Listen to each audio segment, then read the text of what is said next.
Conseguiu agora? Opa! Eba! Caramba, que dificuldade, meu! O que será que foi, hein? O que Não tenho será? ideia. Não sei, eu estava vendo você, ouvindo você, mandava mensagem por teclado, você não via minha mensagem. Não, nem consigo teclar. Eu não consigo teclar. Que Sabia? loucura, meu. Que Bom, enfim, loucura. estamos aqui. Conseguimos.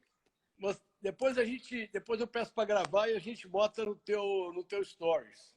Tá, deixa eu te falar. O Ebenezer está com Covid. Acabei de mandar isso para você agora. Ok. Ele me mandou dizendo que não vai poder participar porque ele está com Covid e tem que levar o filho para fazer o teste, porque o filho ficou com ele esses dias. Ele está muito preocupado, ele não está sentindo grandes coisas, mas está preocupado com o filho, né? Claro. Então, que bom que a gente conseguiu, que eu já estava desistindo mesmo, marcar para outro dia, porque como ele também não veio, eu falei, bom, é porque não é para ser, né? Mas de É, repente você conseguiu fazer a mágica. muito bom, Edna. É um maior O privilégio estar aqui conversando com você. privilégio é todo meu de ter você aqui, né? Olha só, o livro está aqui, você não recebeu ainda, porque você vai receber em outubro, quando o Cláudio for aí.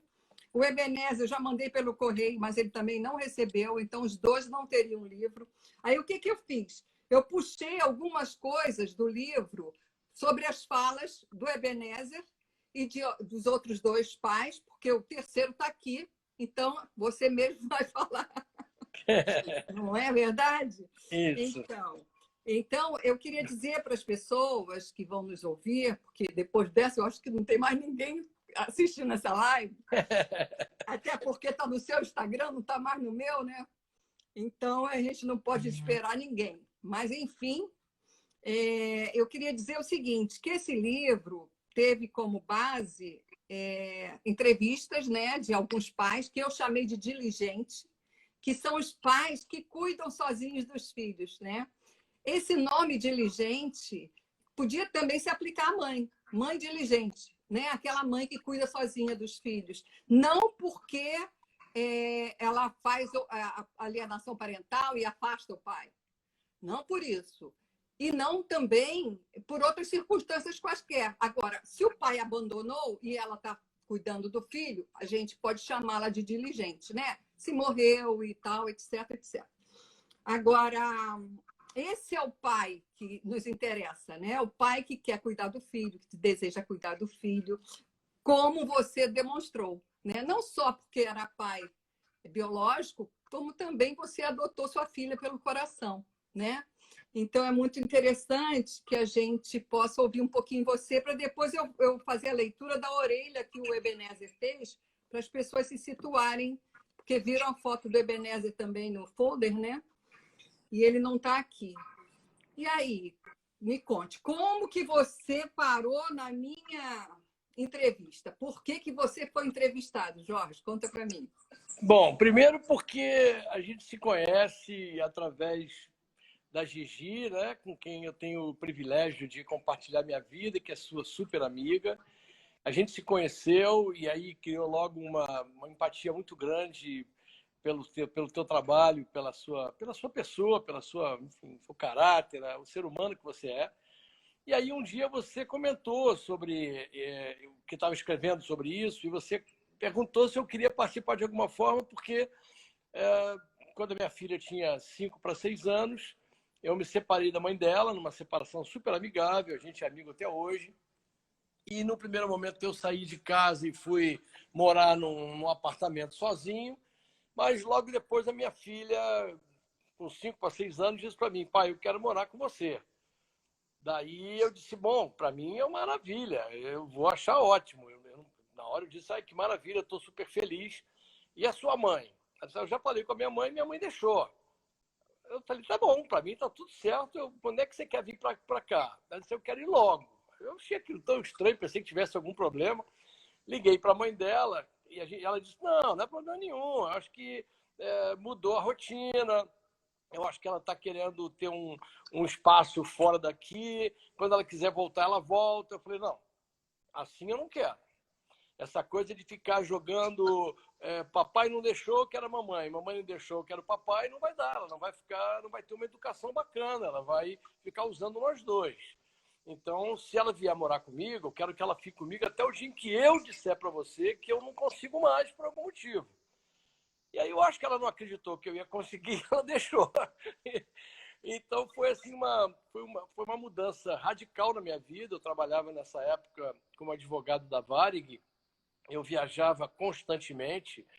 Por sorte, eu tenho uma família muito acolhedora. Minha mãe estava viva na época e uma super avó, as minhas duas irmãs. Então, quando eu precisava viajar, ficava na casa da minha mãe ou na casa da minha irmã, ou ficava com a mãe também, que a mãe é uma excelente mãe. Enfim, aí foi crescendo. Acho que a mãe se arrependeu, tentou resgatar, mas ela disse que não. Minha filha falou: olha, eu amo você, mamãe, você é maravilhosa, mas eu quero ficar com meu pai. E ficou comigo até casar.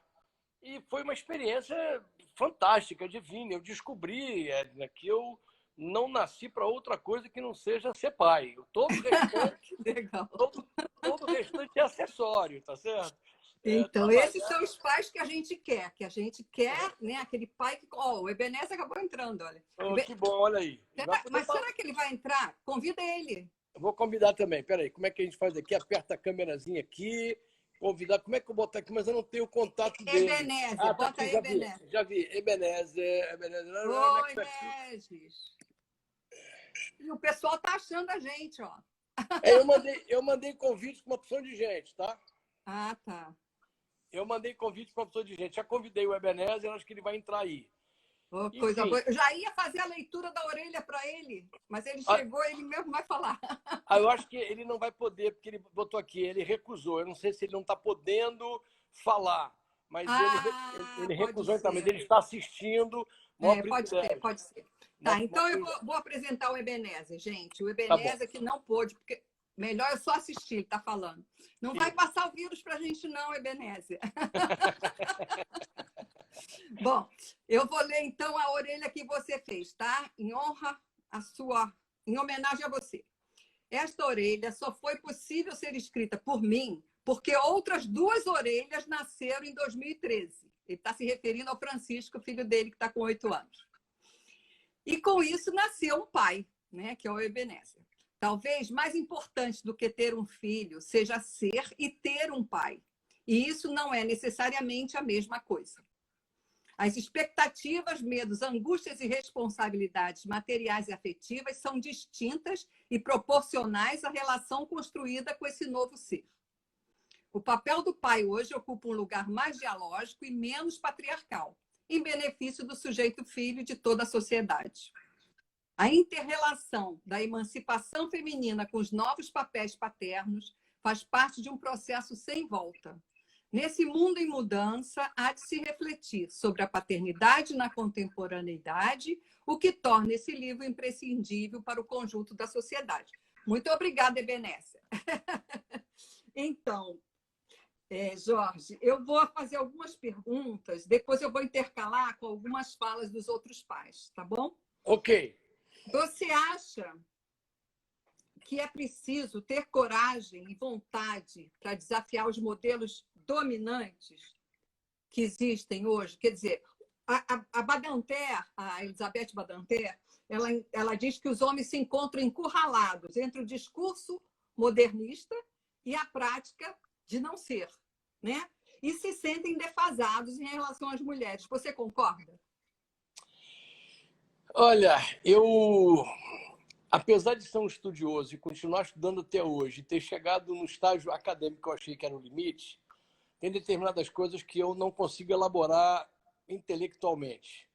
Eu prefiro te dizer de forma mais emocionada possível que ou você sente isso e incorpora isso e passa a ser parte da sua vida, ou vai ficar muito difícil. Se você tiver que elaborar intelectualmente para entender que o modernismo, o feminismo, machismo, vai ficar complicado olhar para o meu filho, para minha filha e tentar me encontrar dentro de um desses papéis. Eu sou pai, apaixonado pelos meus filhos. Então, eu não preciso estudar muito, nem entender muito conceitos acadêmicos, intelectuais, para poder saber que o meu papel nesse mundo dado por Deus, eu sou extremamente, enfim, eu não sou, sou um cara fiel. Na verdade, eu sou um cara assim, eu acredito que exista uma força muito superior que criou todos nós e por acreditar nisso, eu acho que me foi dado esse papel. E eu achei tão bacana, porque eu já recebi outros papéis na minha vida que eu não curti muito. Mas esse eu me encaixei perfeitamente. Eu não sei como é que eu descrevo de forma intelectualizada esse papel. Então, não se preocupe, porque a sua emoção é o que a gente gostaria mesmo de ouvir e de passar para os pais, né, que vão assistir. Porque a importância do papel do pai é tão grande na vida do filho, né, que às vezes nem mesmo os pais percebem isso. Né? É verdade. Algumas mães também não percebem, acham que são só elas as pessoas mais importantes na vida, e não são. Né? O filho precisa dos dois, precisa de ambos. Né? Verdade. Mas super emocionante ouvir você falar isso, porque é muito legal, né? Sabe o que eu acho? Então, Mas, aqui, pode falar, desculpa. Eu ia falar uma frase do pai, de um dos pais diligentes, né? Ele diz assim: eu adoro ser pai. Mais ou menos como você. Aliás, todos os diligentes têm a mesma linha, foi o que eu disse. É o pai que me interessa, é o pai que me importa. Né? Aquele que se preocupa com o filho. A minha relação com os meus filhos é de muito afago, o pai diz. Apesar da jornada intensa, ele não deixa de ir à escola, levar os filhos às festinhas, etc. E uma coisa muito interessante, que quem comprou o livro vai poder ler, é que ele cuida muito da memória do filho em relação à mãe dele. Por quê? A mãe largou o filho, foi embora para a Europa e deixou a criança com ele.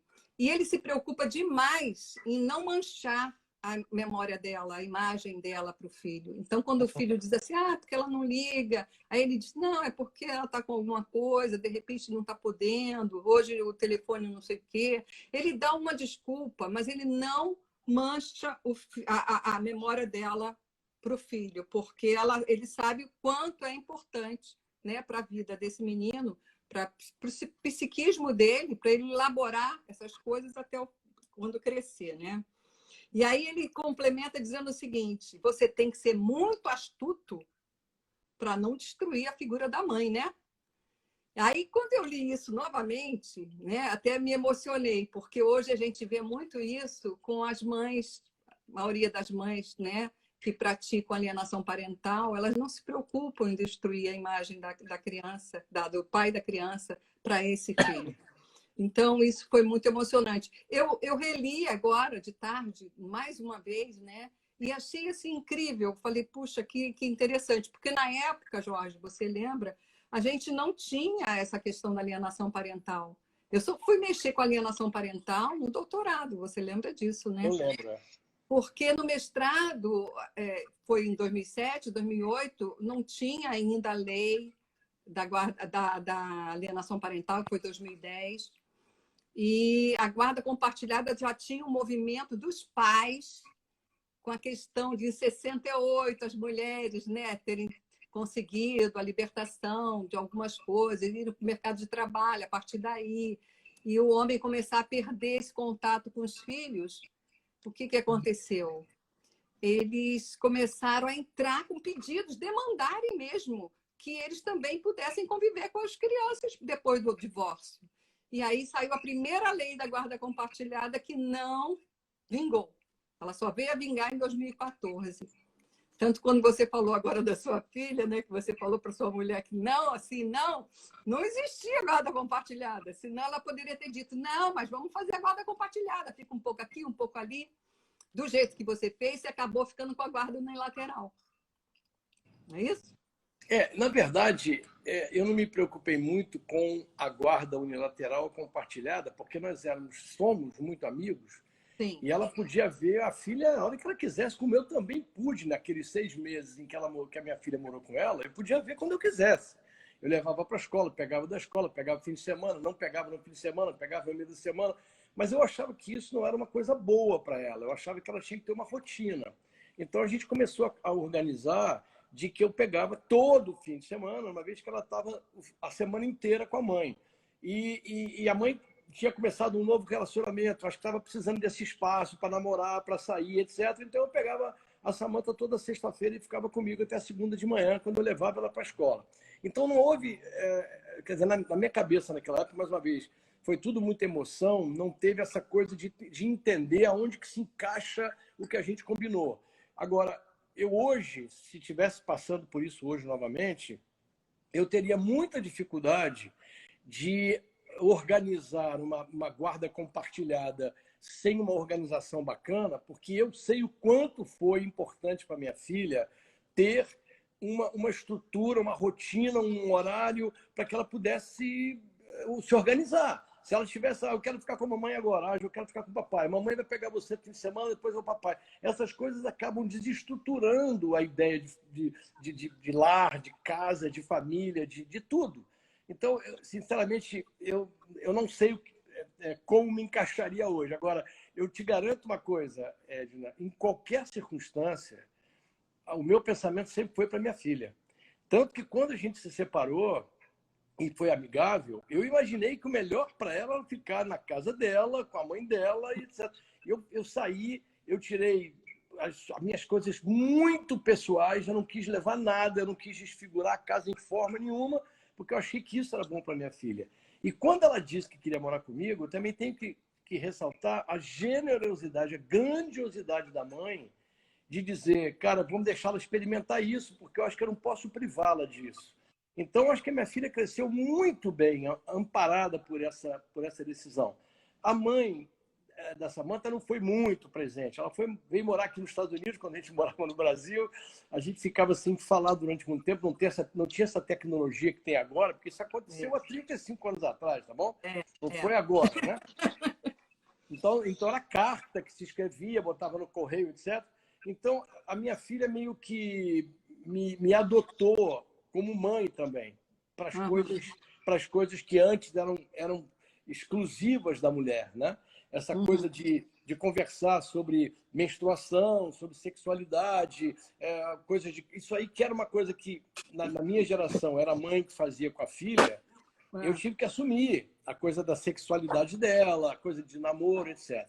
Então, eu tenho assim uma convicção de que Deus foi muito generoso comigo, porque ele me permitiu experimentar e desenvolver uma técnica própria de criação sem esses moldes que hoje existem, compartilhada dessa maneira.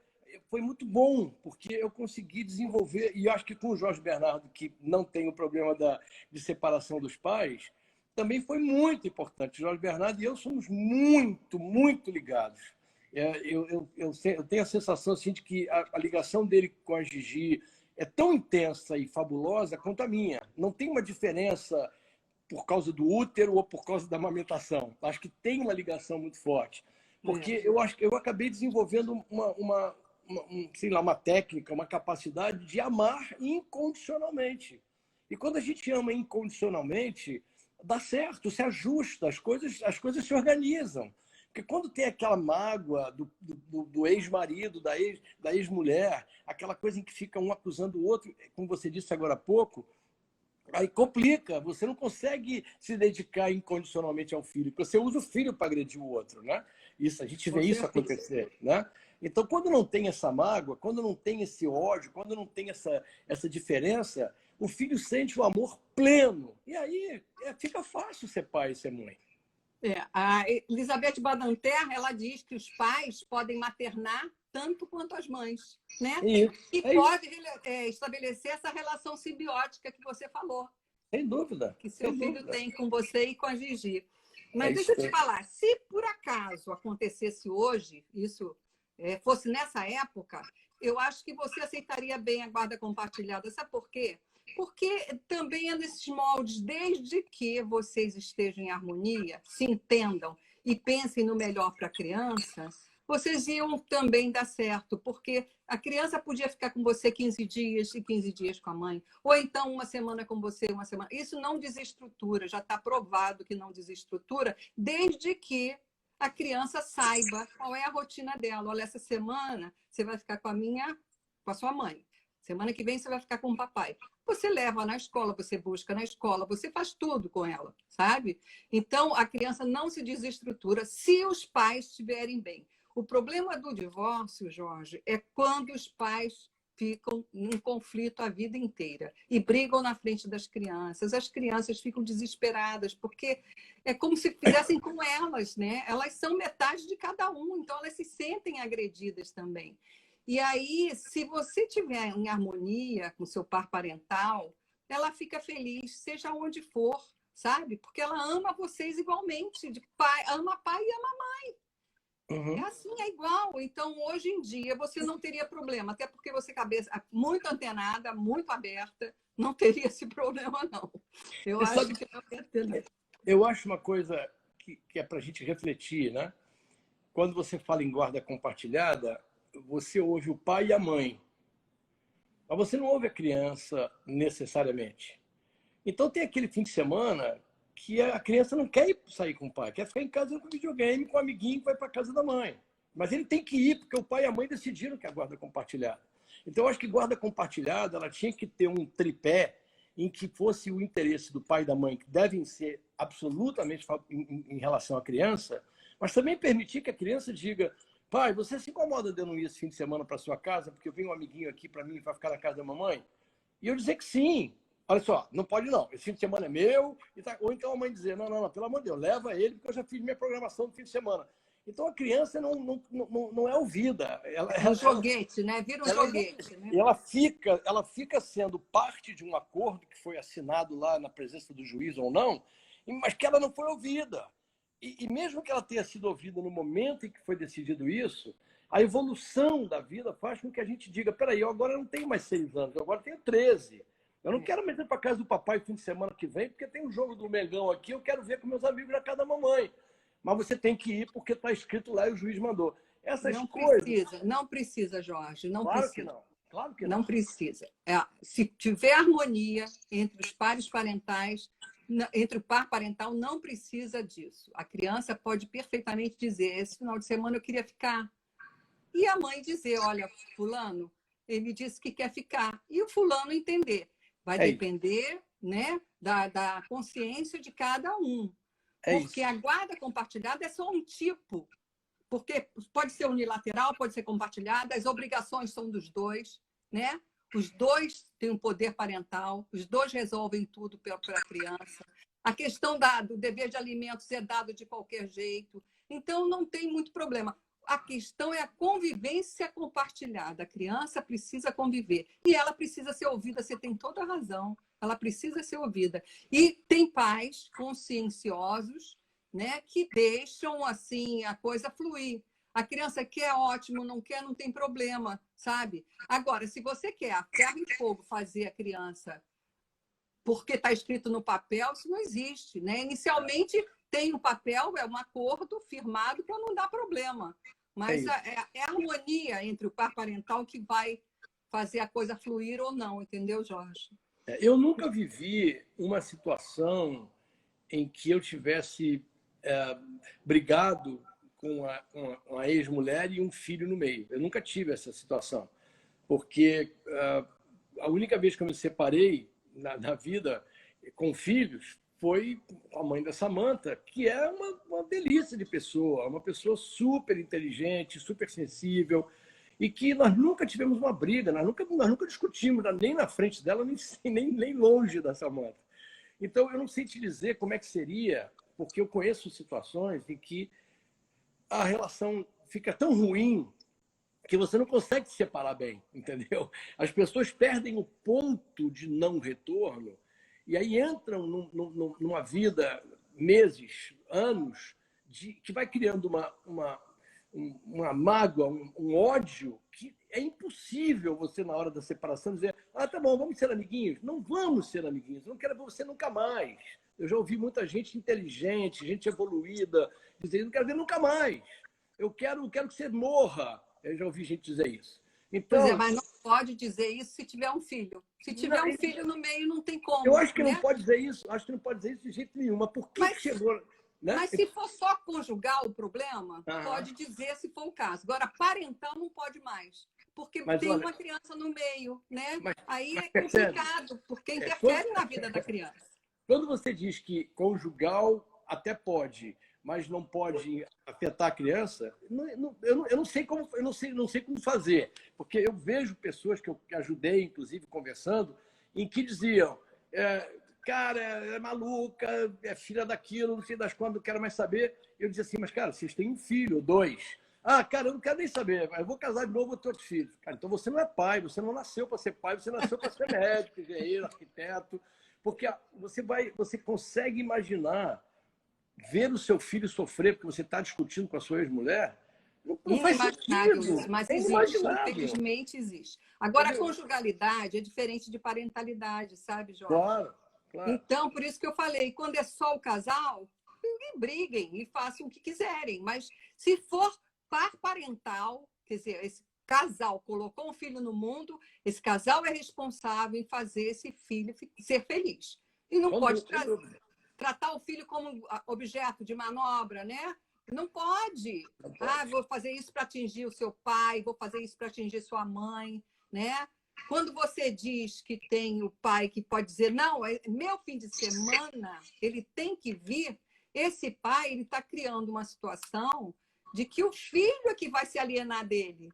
Porque diz assim, poxa, o filho vai pensar, ele não está entendendo o que eu quero fazer, ele não está me escutando, ele não está vendo os meus sentimentos, não está validando o que eu sinto, né? Então, esse pai vai fazer com que o filho se afaste. E aí o filho vai se afastar, o que a gente está chamando de autoalienação parental, e o pai vai saber, sabe o que ele vai dizer? Que é a mãe que está fazendo o movimento de alienação parental. E, na verdade, não é. Ele próprio, com o jeito dele de ser, né, autoritário, que não entende o filho, que briga, faz com que o filho se afaste dele, entendeu? Isso quando não acontece também a alienação parental cruzada, né? Que o marido faz, o ex-marido faz, a ex-mulher faz e fica os dois brigando e a criança no meio ali, ó. Não está sabendo o que vai fazer da vida, né? Eu diria que se fosse feito um teste de profissão, como é que se chamava antigamente isso? Aquele teste para saber o que você vai ser na vida, me esqueci agora como é que era. Psicotécnico. O psicotécnico para saber o que é. Esses dois seriam reprovados para o papel de pai e mãe. Sim, sim, verdade. É E verdade. é uma coisa legal que você, para ser médico, engenheiro, arquiteto, advogado, você tem que fazer uma faculdade. Para ser pai e mãe é na marra. Não tem escola de pai e de mãe, não né? tem escola. Na verdade, existe, sim, uma escola que é a sua família, que são que é o amor, né? os seus ascendentes. Né? Então, eu tenho uma história que você já conhece, que eu já te contei isso. O meu pai e minha mãe não foram casados. Minha mãe era viúva, meu pai era solteiro, e eles estavam envolvidos emocionalmente. Minha mãe engravidou. E meu pai não queria ter filho naquele momento da vida dele, enfim, por algum motivo. E ele disse, não, mas eu não quero. Eu disse, bom, mas eu estou grávida. Não, isso aí vamos combinar? Eu vou fazer 70 anos no ano que vem. Eu sei que não parece, essa carinha de 69,5 e tal, mas isso há 71 anos atrás não era... Ah, vamos ali naquela esquina fazer um aborto? Não era isso. Era uma coisa muito grave. E minha mãe disse, não, eu não tenho essa opção. Eu vou ter meu filho. Ele disse, bom, então você tem que escolher entre eu e ele. Ela disse, bom, já está escolhido. Bye bye, so long, farewell. E eles se separaram. Eu nunca soube disso, Edna, até ficar adulto pela minha irmã. A minha mãe sempre preservou a imagem do meu pai na minha cabeça de uma maneira belíssima. Maravilha. Ele me visitava muito pouco, ele morava longe. Mas eu tinha, pela minha mãe, eu tinha uma imagem do pai assim bacana, um cara parceiro dela, um cara apaixonado. Eu não sabia, eu não soube de nada, nenhuma dor que a minha mãe sentiu, porque logo depois que eles se separaram, ele reativou um namoro que tinha, ficou noivo e casou. E a minha mãe foi lá na porta da igreja para ver ele casando comigo no colo. Ou seja, ela sofreu muito, ela tinha todos os motivos para dizer que meu pai era um péssimo tudo, mas não. Ela sempre preservou a imagem dele como homem, como marido, como parceiro dela e como pai. Então, isso tem uma escola, sim. Tem uma escola que é a escola que você tem do exemplo em casa, dos seus pais, dos seus tios, dos seus avós, das pessoas que convivem com você. Agora, Edna, a minha percepção em relação a isso é que há um gatilho que é acionado na cabeça das pessoas, e alguns têm um gatilho, têm um pavio muito curtinho. Outros têm mais paciência, têm mais sabedoria, sei lá o nome que você vai dar, e conseguem superar as agruras, as dificuldades que todo mundo tem. Não é possível que você veja um casal que não tenha dificuldade. Claro. Então, eu passei numa época que qualquer coisinha, vamos separar. Eu vi os amigos meus separaram, casaram 5, 6 vezes. A minha geração era uma geração que casou 4, 5, 6 vezes. Qualquer coisinha separava. Então, a imaturidade estraga com aquela escola maravilhosa que a família trouxe para você. Né? É verdade.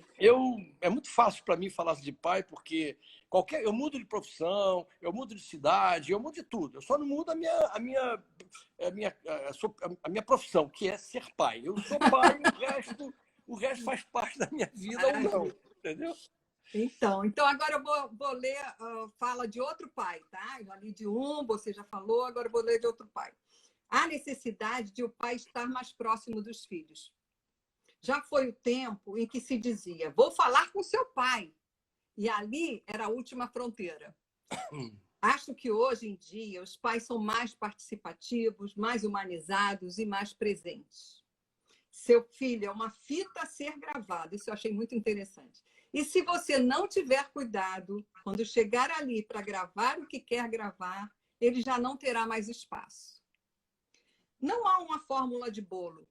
Às vezes, acho que estou errando muito. Às vezes, que estou acertando. Então, se tiver que errar, que seja por excesso, não por omissão. Esse pai, ele ficou com esse filho, a mãe morreu no parto. E ele criou esse filho sozinho.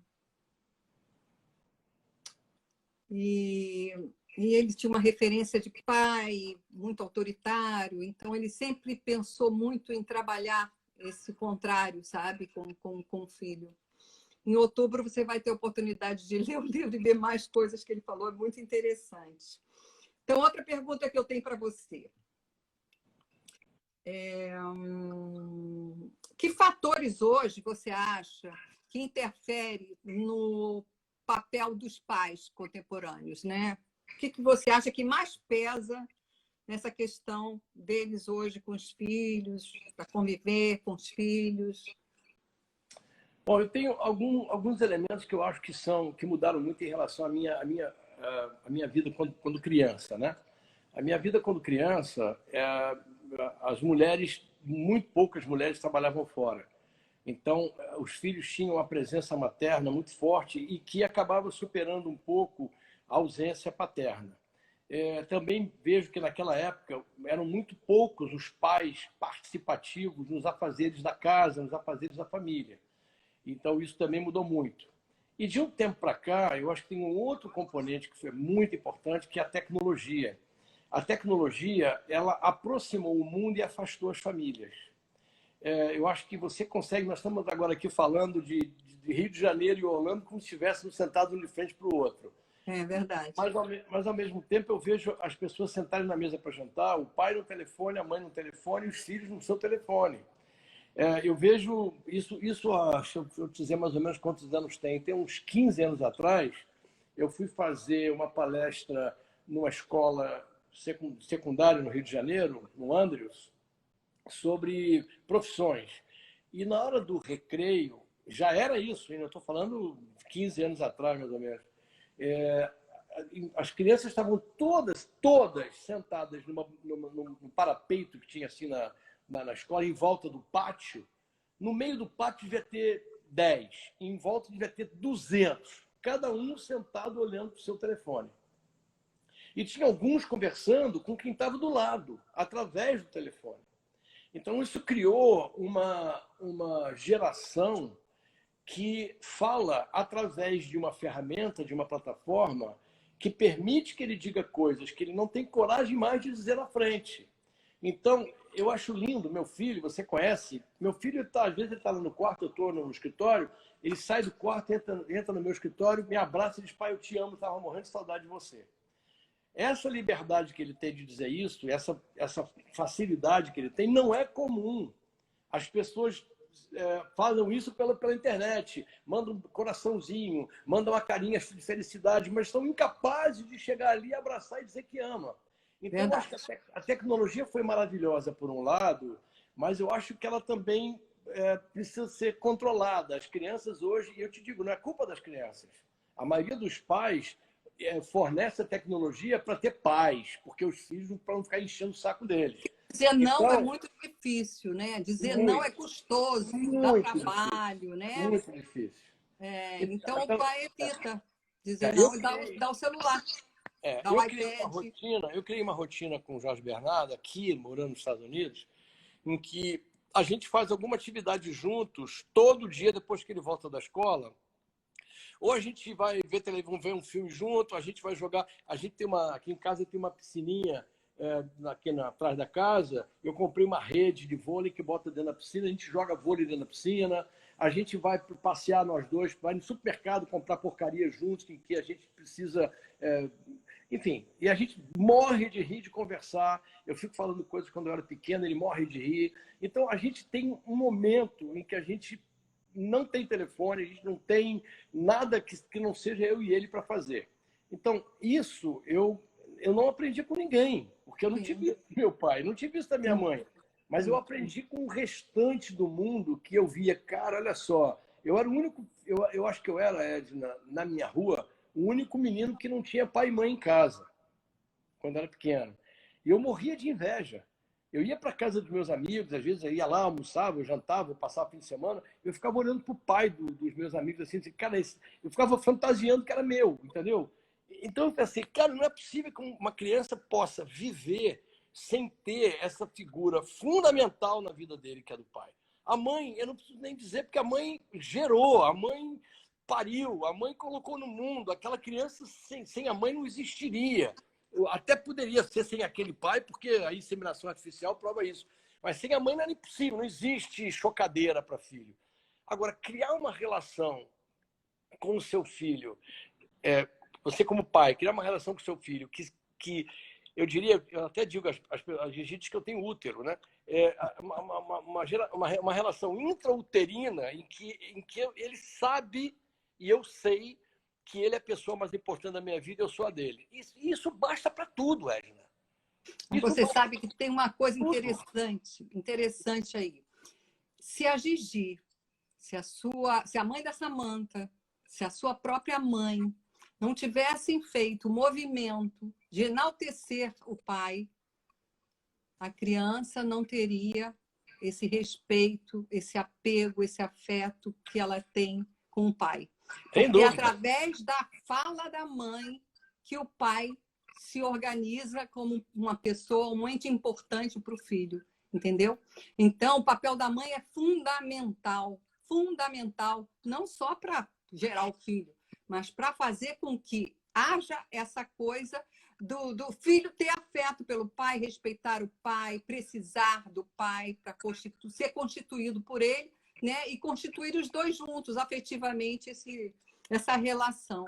Infelizmente, algumas mães não pensam assim, e aí, principalmente após o divórcio, começa a denegrir o pai e a criança fica perdida, completamente perdida, Jorge. Agora, antes da gente terminar, que está quase acabando, Jorge, eu vou trazer Ebenezer novamente aqui, tá? Eu pincei algumas coisas dele, e ele diz o seguinte: aprendi a chorar com meu filho.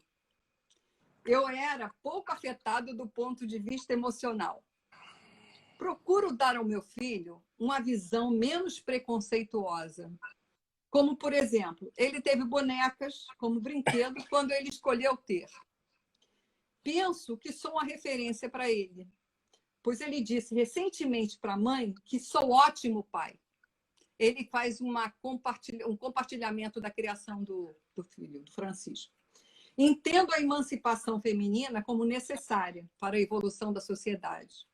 Não há área em que a mulher não possa se inserir, e muitas vezes com mais capacidade que o homem.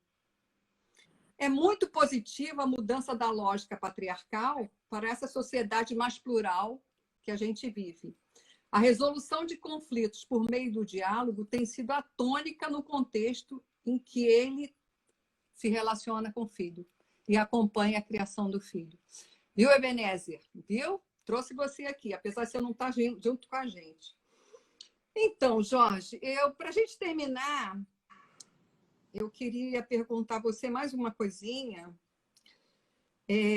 Dizer que você é real a possibilidade do homem, pai, alimentar o bebê como você fez, trocar as fraldas como você fez, colocar para dormir como você fez, né? Criar vínculos e oferecer essa segurança afetiva para os filhos.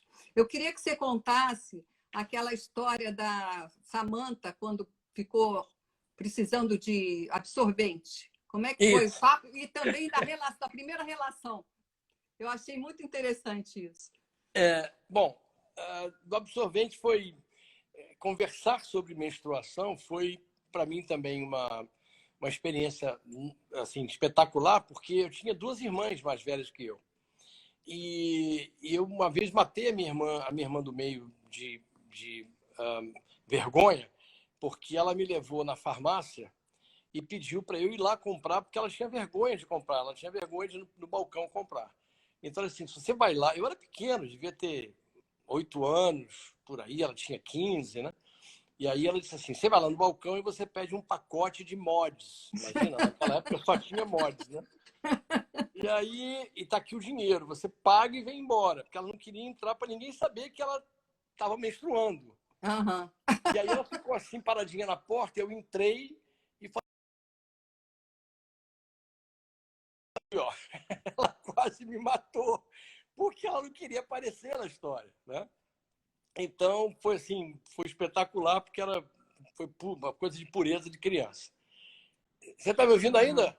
Você está, né? Estou ouvindo, é porque okay. Deu uma paradinha, mas está continuando. Ok. E a coisa da minha filha ter iniciado a vida dela sexual foi muito interessante, porque ela estava namorando um menino ótimo, ela já estava com 17 para 18 anos, e ela disse, pai, a gente está com muita intimidade, não sei o quê. Eu falei, minha filha, isso é uma coisa muito normal, muito natural. Mas eu não sei se eu amo ele. Mas você não precisa amá-lo, você precisa respeitá-lo e que ele te respeite. O amor é uma coisa muito profunda, muito evoluída, que talvez a gente nem tenha ainda alcançado esse estágio do amor, mas que seja bom, que você se sinta valorizada. Lá. Bom, e daí eu disse para ela, eu vou comprar uma champanhe, vou deixar na geladeira, porque no dia que você se tornar virar essa chavinha e se tornar mais madura do que você está agora, e você começar a ter as suas relações com a pessoa que você gosta, a gente vai festejar, vai celebrar. E ela disse, tá bom. E aquilo ficou lá na geladeira. E aí, num domingo, a Gigi, eu estava namorando a Gigi, e a gente... agora não me lembro se foi bem... não foi... foi isso mesmo. Estava namorando a Gigi. Daí, estava dormindo, aí a minha filha me acordou. Foi no quarto, me acordou baixinho, disse, pai, vem aqui. Aí eu fui, ela preparou uma mesa de café espetacular, com tudo que você pode imaginar, pães, tudo que você pode imaginar, queijos, frios, sucos, etc. E no meio da mesa tinha uma balde de gelo com a champanhe em cima.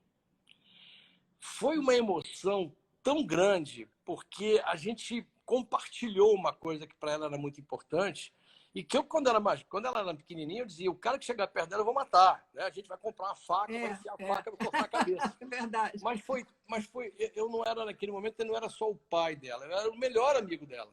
Eu era a pessoa com quem ela confiava para dizer as coisas para mim. Eu era a pessoa com quem ela disse para mim as coisas mais íntimas, para o pai, para um homem, né? Não era uma coisa tão normal na época. Então foram momentos assim muito especiais.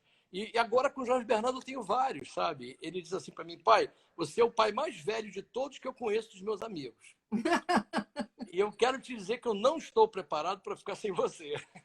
Oh, que coisa mais linda. E eu falei, você não precisa se preparar não, porque eu vou ficar muito tempo aqui te enchendo a paciência e junto com você. Fizemos um acordo, ele disse que ele quer ir para Harvard. Eu não sei se você sabe, hoje o Jorge Bernardo ele é top 100 na América. Olha. Ele está entre 100 melhores alunos dos Estados Unidos no ensino fundamental. Que orgulho para nós brasileiros, hein? Nossa, muito orgulho. E ele disse que vai entrar ele vai para Harvard, que ele disse que quer ir para Harvard, porque ele quer, é o sonho da Gigi. E ele disse, mas Claro. tem uma coisa que eu quero te pedir, pai. Já que eu vou cumprir o que vocês estão pedindo, eu quero que você cumpra uma coisa comigo. Que você esteja lá para receber o diploma junto comigo quando acabar a faculdade. Claro que vai estar. Eu falei, filha, mas você é mole, isso é tranquilo. Daqui 15 anos eu vou estar jogando bola com você. Então, existem assim esses compromissos que a gente faz também de curto, médio e longo prazo, que também alicerçam muito a relação. Mas, Jorge, você está de parabéns. Você não podia ter um pai melhor para fazer essa live sobre esse meu livro. Você representa, né, todos os pais. Oi, pai. Oi. Eu quero trazer ele aqui para Oi, participar. amor! Oi. Tudo bem? Como é que você está? Ah, que Ótimo. bom. Que máximo, hein? Parabéns, viu? Por você estar no ranking aí entre os 100. Que maravilha! Que orgulho que eu tô de você. Viu? Dá um beijo na sua mãe. Dizer a Ala que eu tô mandando um beijo. Parabéns também para ela, tá? E parabéns pelo paizão que você tem, viu? Paizão esse. Então, Jorge. Muito obrigada, que a gente consiga passar esse vídeo para muitos pais e muitas mães, porque as mães também precisam saber um pouquinho mais, né? Aprender um pouquinho mais como conviver harmoniosamente para a felicidade do filho, para o bem-estar do filho, né? Para o desenvolvimento e, no final das contas, para esse mundo melhor que a gente quer, essa sociedade melhor que a gente quer no futuro. Não é, Jorge? Sem dúvida nenhuma. Eu quero agradecer essas pessoas que entraram, que eu mandei alguns convites, algumas pessoas entraram, acenaram agora, eu acenei de volta. Muito obrigado por ter participado aqui. Foi maravilhoso conversar com a Edna e ter vocês aqui junto.